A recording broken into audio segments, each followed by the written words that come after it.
اب یہ آپ کے جھوٹے پلانٹڈ سٹوری جو ہے یہ ان کی حیثیت کچرے کے ڈبے اور ڈسٹ بنز میں پھینکنے والی، اور عوام بھی اسی طرح ان کو ڈسٹ بنز میں پھینکے گی۔ آپ اپنا حساب دیں، اپنا جواب دیں۔ پلانٹڈ وزیر اعظم، سلیکٹڈ وزیر اعظم صرف سلیکٹڈ اور پلانٹڈ سٹوریز اپنے سیاسی مخالفین کے خلاف چھاپنے اور چھپوانے میں مہارت رکھتا ہے، اس کے علاوہ اس کی کوئی حقیقت نہیں، کیونکہ اس کی کوئی اوقات نہیں۔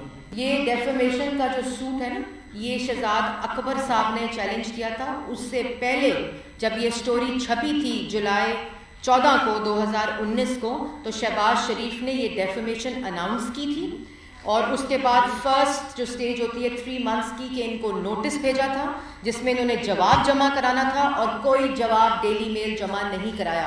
اس کے بعد سٹیج 2 میں یہ کورٹ میں جاتا ہے ڈیفیمیشن سوٹ، اور اس کا ڈیفیمیشن کا جو فیصلہ ہے وہ کل UK کی عدالت دیتی ہے، جس میں کلاس لیول 1 جو ہے ہائیسٹ ڈیفیمیشن اس کو اسٹیبلش کرتی ہے۔ اور اس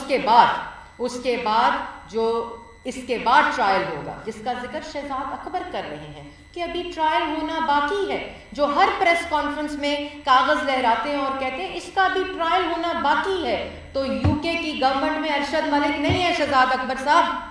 اگلی سٹوری دیتے وقت یہ دماغ میں رکھیے گا کہ واٹس ایپ JIT اور وہاں ہیرے تراش کر JITs اور ججز فیصلہ نہیں دیتے، یہ بات اپنے دماغ میں رکھیے گا، کیونکہ اگلے ٹرائل میں وہ تمام ایویڈنس پیش کرنے پڑیں گے جو اس سٹوری میں الزامات لگائے، اور اس کے بعد وہ تمام ایویڈنس یہاں جو آپ 2.5 سال میں پیش نہیں کر پا رہے، جہاں سے بیلز ملتی ہیں، جہاں آپ جھوٹے الزامات لگا کر اب نیب کو استعمال کر گرفتار تو کر لیتے ہیں۔ خواجہ آصف کو گرفتار کر لیا، ریفرنس تک نہیں ہے، انویسٹیگیشن کنکلوڈ نہیں ہوئی ہے، کسی قسم کا الزام ثابت نہیں ہوا ہے، خواجہ آصف کو گرفتار کر لیا۔ YouTube پر گوگلی ٹی وی دیکھنے کے لیے youtube.com کی سرچ بار میں گوگلی ٹی وی ٹائپ کریں۔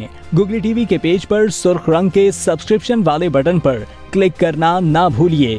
YouTube پر اپلوڈ ہونے والی ویڈیو سے باخبر رہنے کے لیے بیل آئیکن پر کلک کیجیے۔ آپ کو ہر نئی آنے والی ویڈیو کے بارے میں نوٹیفیکیشن موصول ہو جائے گا۔